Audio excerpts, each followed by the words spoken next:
demostrar cómo buscar la frecuencia absoluta y la frecuencia relativa de un conjunto de datos dados. Por ejemplo, aquí me están dando unos datos para yo buscarle la frecuencia absoluta y la frecuencia relativa. Aquí, donde dice datos, escribí los datos que me dan, sin repetirlo, empezando desde el menor hasta el mayor, como podemos observar en los datos.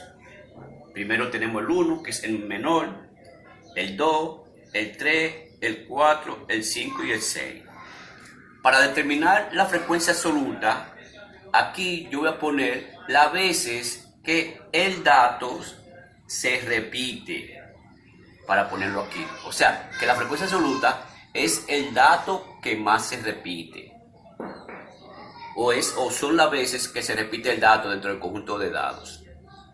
Vamos a observar. Por ejemplo, aquí tenemos el número 1. Vamos a contar a ver cuántas veces aparece el número 1 en los datos.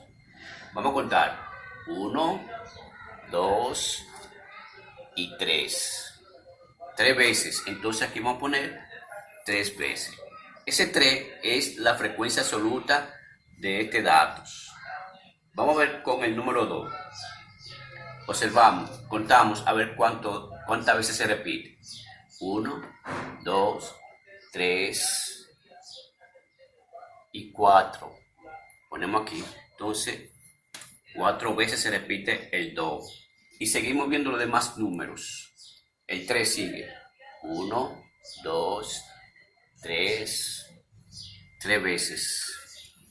Seguimos con el número 4 y contamos a ver cuántas veces se repite. 1, 2, 3 veces. Entonces se repite 3 veces. El 5. Observamos los datos, contamos a ver cuántas veces aparece. 1, 2 veces. Entonces 2 veces. Y por último, el número 6. Contamos a ver cuántas veces. 1, 2, 3, 4 y 5. 5 veces. Entonces, estos datos que se ven aquí son las frecuencias absolutas de las veces que se repiten estos datos. Ya teniendo la frecuencia absoluta, vamos a determinar la frecuencia relativa. ¿Cómo vamos a buscar la frecuencia relativa? Bueno, de la siguiente manera. La frecuencia relativa es la suma del total de datos. O sea, se divide la frecuencia absoluta entre la cantidad total de datos que hay. Por ejemplo, aquí cuento esto para ver cuánto da la suma. 3 más 4, 7, más 3, 10, más 3, 13, más 2, 5 y más 5, 20. Entonces el total de datos es 20. ¿Qué vamos a hacer con ese 20? Que esta frecuencia absoluta la vamos a dividir entre 20, que es la cantidad total de datos, la suma de los datos. Y así vamos a seguir con todo lo demás. El 4 entre 20. El 3 entre 20. Otra vez entre 20. ¿Observa? Y el 5 entre 20. Vamos a determinar, ya aquí tenemos la frecuencia relativa. Y vamos a determinar el porciento de la frecuencia relativa. Que lo hacemos dividiendo la frecuencia absoluta entre el total de datos. Entre la suma del total de datos de la frecuencia absoluta. O sea, la frecuencia absoluta resulta de la suma de todo eso. Ahí. Entonces el dato 3, la frecuencia absoluta de 3, lo dividimos entre la cantidad total de datos. Y dividimos, por ejemplo, 3 lo dividimos entre 20. Observa, 3 entre 20 no cabe. Como no cabe, agregamos un 0 aquí, 0 puntos y un 0 aquí.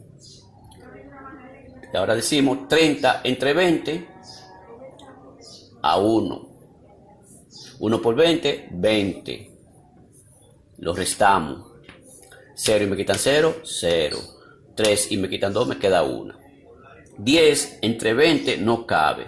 Como no cabe, agregamos un 0 aquí y dividimos 100 entre 20. 100 entre 20 viene siendo a 5, porque 5 por 20 son 100.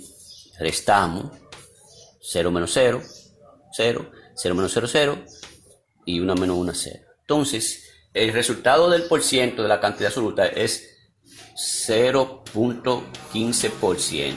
Y ya ahí tenemos la frecuencia relativa. Me dio 0.15%. Puedo poner el por ciento. Y es aquí así se saca la frecuencia relativa. Vamos a repetir otra vez. La frecuencia relativa se determina dividiendo la frecuencia absoluta entre la cantidad total de datos, la suma total de los datos de la frecuencia absoluta, que es sumando todos los datos que están aquí. Cuando yo lo sumo, al sumarlo me va a dar 20. Entonces ese 3 yo lo divido entre 20 y este resultado va a ser el porciento de la cantidad. ¿Entendido? Entonces más adelante seguiremos explicando esto, así que traten de entender, de repasar el video para que puedan entenderlo con más facilidad. Muchas gracias.